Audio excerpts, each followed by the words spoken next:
Henry Young. I'm Director of Instruction at the Rick Smith Golf Academy here at Treetops Resort in Gaylord, Michigan.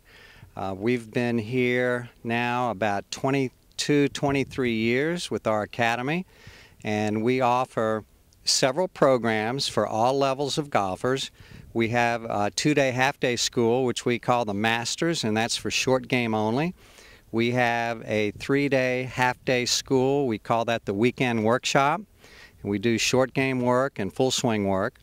We have a three-day, full-day school that we call the Classic, and that's a little bit more on-course instruction. And then our final school is the Players School, which is definitely 3 days of full-day work, doing more work on the golf course. And our final school, which is for the juniors, we have a junior golf camp, which is 2 half-days, sometime usually in July for the kids 17 and under. Typically, in our schools, we film students' golf swings, we'll download on the computer, we'll analyze their swings. We tend to focus primarily on fundamentals, good pre-swing fundamentals, getting the club on plane, returning back to a good impact, trying to improve a player's ball flight as quickly as we can, and we leave no stone unturned as far as teaching aids and things that we can use to effectively communicate the feelings and the concepts that we want to get to our students. To hit the ball solid, we need to be in that impact position, and your impact position is like that as a function of you're here, but this is happening too soon. So consequently, the club head catches up to your hands too quickly and then moves like that. Now I'm exaggerating, but and then there's that cupping, as opposed to this, this, this. Now we uncock and we rotate and we turn that face down, but we can't do it unless that grip's good. Does that make sense to you? Okay. All right, good. Now, come over here. The arc of your backswing is wider than the arc of your downswing. Okay? Meaning that if I were to swing back and just barely catch the wall going back, when I swing down, my club head would not be, it would be a foot away from it. Because here my weight's on my right leg, I haven't fully hinged. Now I've got a full hinge and my weight's going left, so the downswing arc is much narrower. Okay? But if I move in closer and we just sort of bypass the backswing, and we just put the club up here, right here, as I slide down this piece of tape,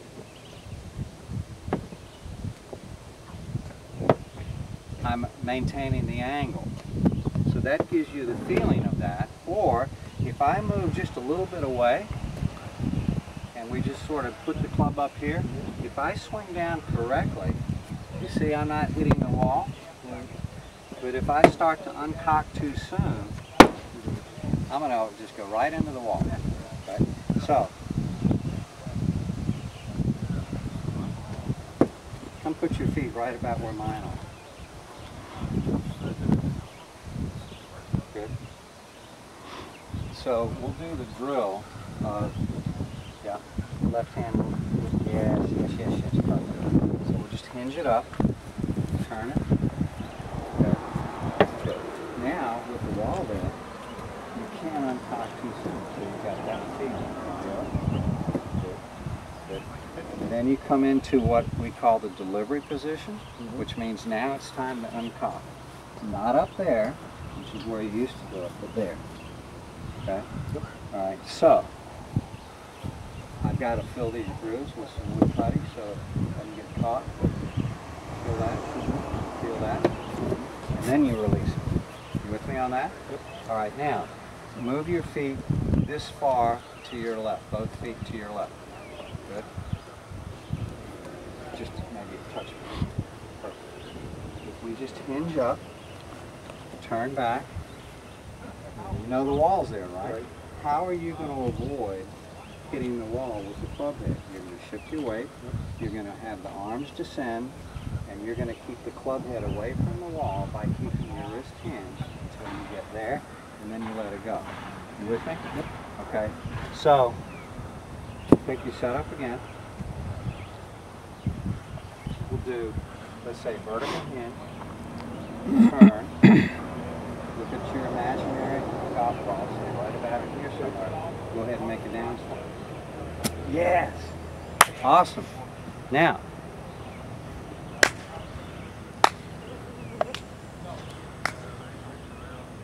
I'm going to film that. Perceive that they're slicing because their impact position's like that. When in fact it's nothing like that at all. They're uncocking too soon and they're over the top and all the rest of it. But if your perception is the ball's going to the right because you like that, it's going to induce you to want to do that. And you're already doing that, or you're at least, or you're doing it and it's still going to the right. Well, I thought I was trying to compensate by doing that. Yeah. You're absolutely right, yeah. Okay. All right, you ready? Hinge it vertically up, turn your shoulders, swing down, don't hit the wall. Awesome. Okay, now, I want to show you something. Okay. Oh, by the way, that brings to mind my other teaching aid. Which is? And reproduce that feeling Okay. and get some good feedback. So,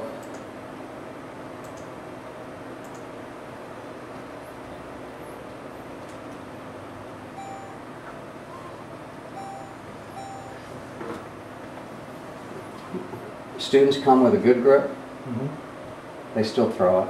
Weak grip, yeah, that would induce throw as well. It's a very common problem, it's very natural to do, but let's say that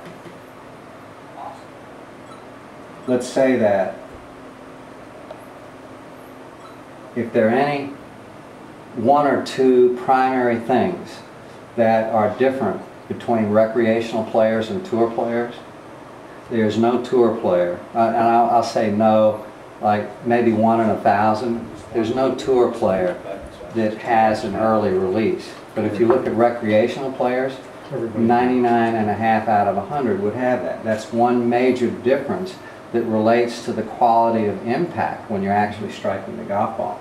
So now,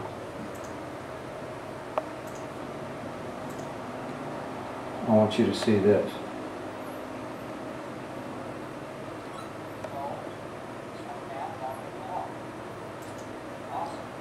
Okay. Now I know there's no ball there, but that's okay now. You've got to get introduced to the concept, introduced to the feel, and then we're going to do something similar to that in a minute with the ball. Now let's do this. Let's look at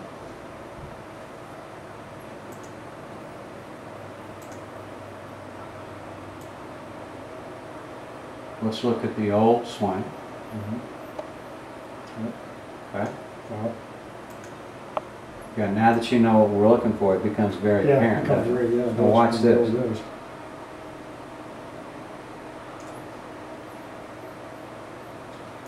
Okay, let's say left hand opposite the right pocket, shaft parallel to the ground. Awesome, that's the delivery position, that's perfect. That's when you begin to uncock.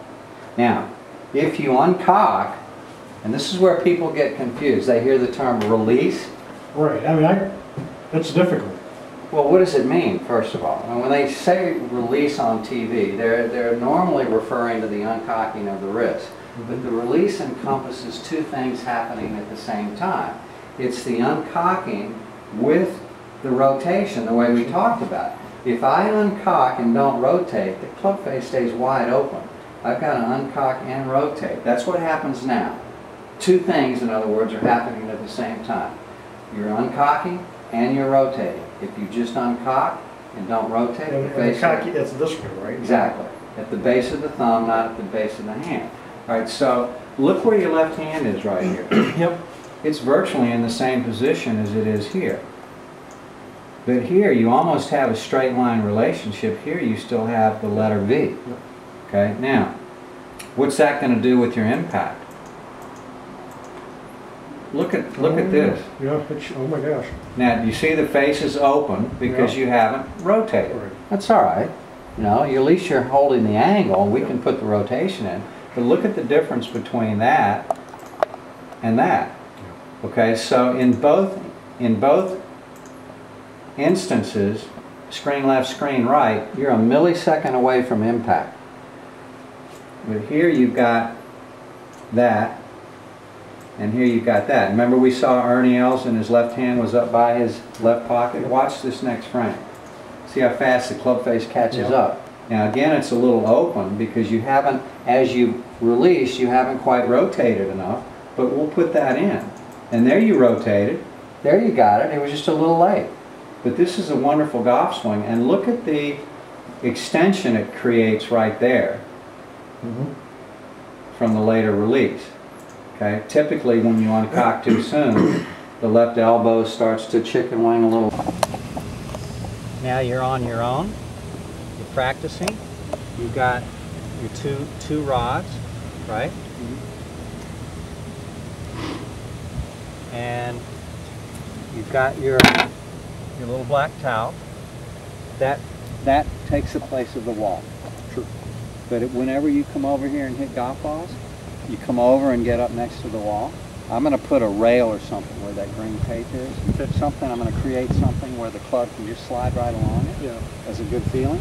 But also moving away from the wall such that if you lag properly, you wouldn't hit it. That's a great drill for you. And we have this, just to make sure you're coming from the inside. Go ahead and take your shot off. Yeah. So there's no way in the world that you should be hitting that of a golf ball. In fact, I think it's just a touch. You with me? Okay. So your sensation is that when you're swinging down, you're pulling the grip end with the left hand. You're not throwing the club head in with your right hand. And when you pull, watch what happens to your right elbow. It's right into the side. When you throw, the right arm straightens, and the right elbow comes away from the side. So you're sensing this. Okay? I have yet to see a student overdo this. Okay? Even if you top it, even if it goes to the right. It's a late release, which gives you solid contact. And your maximum club head speed. Awesome. Awesome. Do one more. Wow. I told you, Art, he's a fast learner. Yes, he is. But when I said that, I was just trying to be nice. I didn't really believe it. Okay, you ready? I'm ready.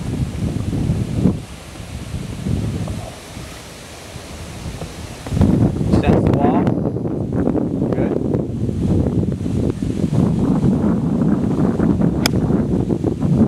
That's going to be typical. Okay? And what you can't do is you cannot start to throw it to compensate for that. Okay. What you would do, go back to your address position. What you do is you simulate impact with your hands in front as a consequence of lag, but you image that. Okay. Okay? All right. If you understand it and can do it in slow motion, we can gradually learn to do it within the parameters of the full swing. So this is what happens. You're here, you're there, and then we said you uncock and you rotate. See what's happening? And then a continuation brings you there. Okay? So learning to be here, this is uncocking with no rotation. You see the face? Uncocking with rotation. Okay? With me? So imaging that as your impact condition. Hands forward, shaft forward, boom. You with me? But if in the interim the ball goes to the right, as long as you know you're lagging better and you just haven't rotated enough, that's okay in the interim, okay? That's a stage that you have to go through. Okay. You ready? Yep.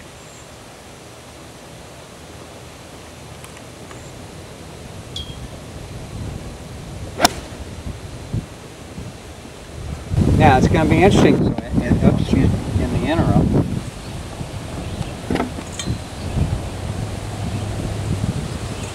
You got that.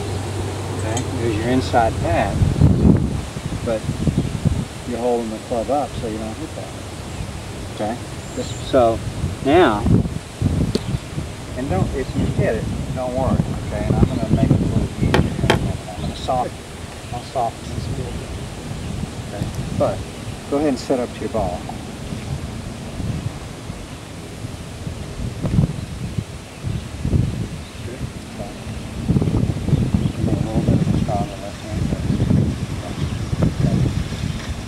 So we'll hinge it up. And you sense the wall behind you here. So you're just doing your little drill. So keeping the club head off the wall is the same thing as keeping the club head off the ground. And then down to the ball. There's your impact. Alright, so instead of the ball, put a tee gauge. And I want you to go through a slow swing. Now on the backswing, problem with that is it kind of gets in the way. Alright, so go ahead and set your club down. When you swing back, if you happen to graze it, don't worry about it. Okay? If you happen to hit it, don't worry about it. Just go ahead and go through your motion. Kind of slow motion, Mark, okay? Okay. You ready? Yep. Slow. Yeah, that's the idea. So you know, go ahead and take your setup. You know that when you come to impact, right heel's off the ground, weight's more left. That's the feeling you're trying to get. And if you were to hit a little low pitch, you kind of finish this way. Okay. But in this overall scheme of things, if you can just keep a good image of impact, then the club is going to hit the ball and then hit the ground in front of the tee. Right. Do that again. That was really good. How's your grip? Good? Okay, it's all right. Do it again. It makes you go forward. That's nothing new. Yeah, not to the extent we want to lose the balance, though, so just keep doing it. Go slow? Yeah, slow enough. Just go slow enough to where you know you're doing it correctly. That's the reason you're going slow. Yes. Yes. Excellent. Do it again.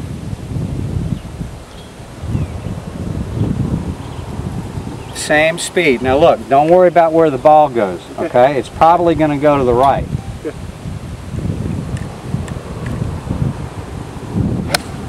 Ah, you feel how you struck down on that? Yeah. Big difference. That was awesome. That felt solid. Huh? That felt solid. Good. Good comment. So the other thing, I'll show this for Art's benefit. So let's say you and I are working and I want to replicate the wall. Go ahead and swing back to the top of your backswing. Okay, now start down slowly. Stop right there. Okay, here's the wall. Right.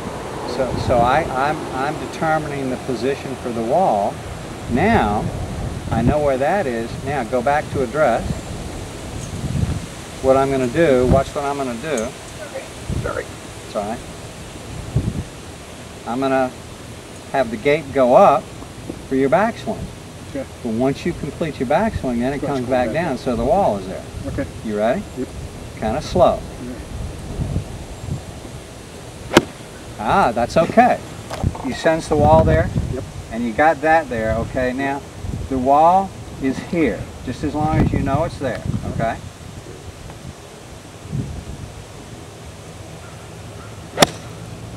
Good work. It's okay. My turn to look. See the wall?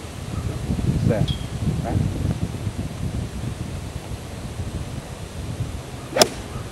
Well done. Well done. So typically, And so what we would happen invite you first, to put come up to some lag northern into Michigan. The You're weather gonna be up here in the tardy summertime, and and particularly squaring up again this year, as we've you had another uncock. string of beautiful days. Perfectly normal, 70s, perfectly typical, low 80s perfectly during the acceptable. daytime, in the As long 50s as you're at starting night. to do this, 3, then we 4 can learn wonderful to golf square it up courses, including and our come. par 3, our Okay, so 9-hole don't worry if award-winning it goes par a little 3. bit right For more because of information, lag. please contact us at our website, Rick Smith Golf Academy at treetops.com.